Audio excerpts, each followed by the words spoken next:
ঘটনা হচ্ছে আমি সিটি কর্পোরেশন থেকে একটা ইজারা নিচ্ছি। তো ইজারা নেওয়ার পরে আমি ভাড়া দিচ্ছি, একটা দুইটা তিনটা দোকান ভাড়া দিচ্ছি। তো এই ভাড়াটিয়া আসা ওই ফারুক নামে নয়াপাড়া একজন, নয়াপাড়ার একজন ফারুক, সাকত সাপ, টিপু সাপ, তাদের সাথে রাজনীতি করে নাকি আর কি, বিএনপি করে, ঠিক আছে। তো উনি আইসা, ঠিক আছে, তা উনি আইসা যে আমার ভাড়াটিয়া বললো আর কি, যে উনি আরো 3-4 দিন আগে আসছিল। 3-4 দিন আগে আসার পরে জিনিসটা বলছে যে এই দোকানে ভাড়া কে নেয়, বলছে লিপু নেয়। তারপরে ভাড়া লিপুরে বন্ধ করবা, প্রথম তার লাগাতে চাইছিল। তো পরে বলছে যে আমরা ভাড়াটা আমরা কি কই যাম, তখন বলছে ভাড়া বন্ধ করবা। ভাড়া দিয়ে দিছ, গেছে মাসে ভাড়া দিছি, এই মাসে ভাড়া দিই নাই, তো এই মাসে ভাড়া দিবা না।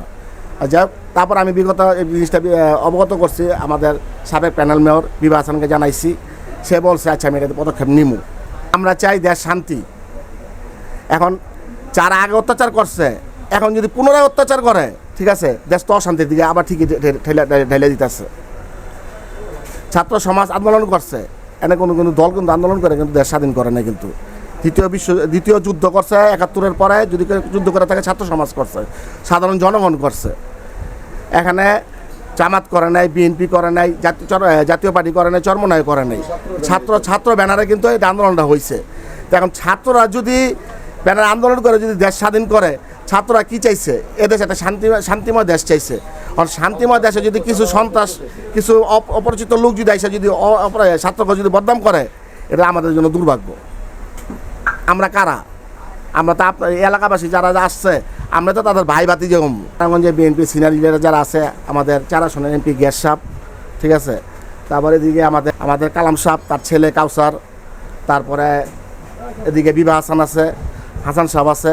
তারা একটাই কথা বলছে, তাদের নাম ভাঙিয়ে যদি কারো কাছ থেকে চাঁদা নেয়, মানে চান্দাবাজি করে, গুন্ডাবানি করে, তাদের প্রতিহত কইরা প্রশাসনের হাতে তুলে দিতে। আবার আসলে জনগণ নিয়ে একসাথে প্রতিহত করব। আর তাদের কাছে আমার একটা অনুরোধ, যারা বিএনপি বড় সিনিয়র লিডার আছে, যাদের নাম বললাম, গ্যাস আঙ্কেল, তারপর গ্যাস সাহেব, তারপরে বিভা হাসান সাহেব, কাউসার আছে, কালাম সাহেবের ছেলে কালাম সাহেব আছে, তাদের কাছে আমি একটা অনুরোধ, এই কতিপয় কিছু রাজনৈতিক নেতা আছে, এই নেতাদের জন্য তাদের যাতে বদনাম না হয়। দেখেন যে বৃষ্টির ভিতরও ছাত্ররা তাদের এতটি সহযোদ্ধা মৃত্যুবরণ করলো। ছাত্ররা এখনও রাজপথে বৃষ্টিতে ভিজা দেশ উন্নয়নের জন্য, দেশ সুন্দরের জন্য পরিষ্কার পরিচ্ছন্নতা করতেছে। আর কিছু কতিপয় দুষ্কৃতী লোক তারা সুযোগ সন্ধানে তারা চাঁদাবাজি করার জন্য প্রস্তুতি নিয়ে রাখতেছে।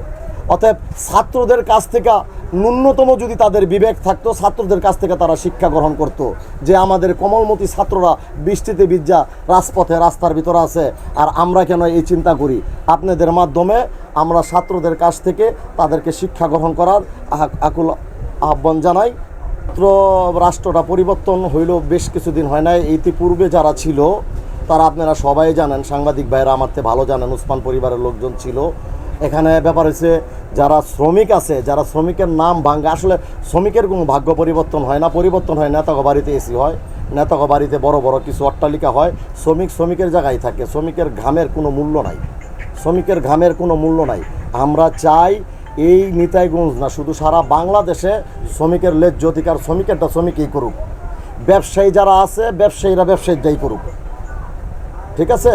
যারা নেতৃত্ব দেয় যাদের যে জায়গায় করুক, কিন্তু শ্রমিকের জায়গার ভিতরে যদি অন্য কেউ হাত না বসায়, অন্য কেউ না করে, তা যদি এটা হয় তাহলে দুর্নীতি মুক্ত হবে। না হলে বাংলাদেশ ঠিক পূর্বের জায়গায় আবার চলে যাবে। আমার এসএস ট্রান্সপোর্টের মালিক আমি, আমার নাম সুজন মাহমুদ। আমরা বিগত সময় যখন যে সরকার ক্ষমতায় আসছে, এই ইউনিয়ন পরিষদটা তাদের নিয়ন্ত্রণে চলছে। শ্রমিক ইউনিয়ন এটা তাদের নেতৃত্বে চলছে। এখন তারা এখান থেকে বৈশা বিভিন্ন গাড়ি থেকে তাদের অধীনস্থ লোক দেওয়া চাঁদাবাজি করা হইতো। সেই চাঁদাবাজির মূল্য সাধারণ গরিবের জায়গায় পড়তো, জিনিসপত্রের উপরে জায়গা পড়তো।